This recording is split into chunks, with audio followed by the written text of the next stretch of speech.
Gujarat police એ ડ્રગ્સના દૂષણની સામે અભિયાન નહીં પરંતુ જંગ લડી રહી છે અને તમારી જ ગુજરાત પોલીસે માત્ર ગુજરાતમાંથી નહીં પરંતુ પંજાબની જેલમાંથી ચાલતા ડ્રગ્સ નેટવર્કને તોડવામાં બી સફળતા પ્રાપ્ત કરી છે।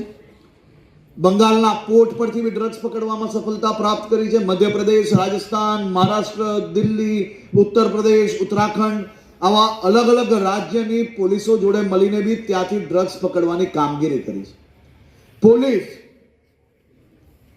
એ ભારત પાકિસ્તાનના દરિયાઈ કિનારાઓ પરથી બી ડ્રગ્સ પકડવાની ખૂબ મોટી સફળતાઓ પ્રાપ્ત કરી છે।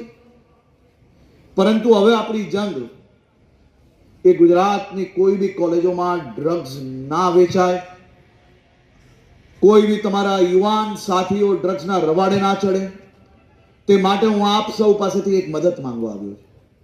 આ રાજ્યના હિતમાં હું આપ સૌ પાસેથી એક અપેક્ષા રાખું છું કે તમે સૌ લોકો પોલીસની મદદે આગળ આવો।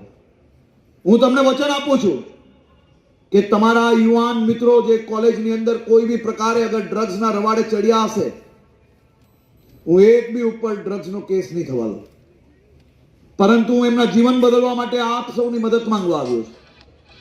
અમે માત્ર ને માત્ર એની પાસેથી એટલી જ માહિતી લેવા માંગીએ છીએ કે ડ્રગ્સ ક્યાંથી લાવ્યો અને ડ્રગ્સ વેચનારને પકડીને 100% જેલ હવાલે બંધ કરવું એ મારી જવાબદારી છે। અને આ જવાબદારીના ભાગરૂપે હું મારા હજારો સાથીઓ પાસે રાજ્યના હિતમાં આટલી મદદ માંગવા આવ્યો છું।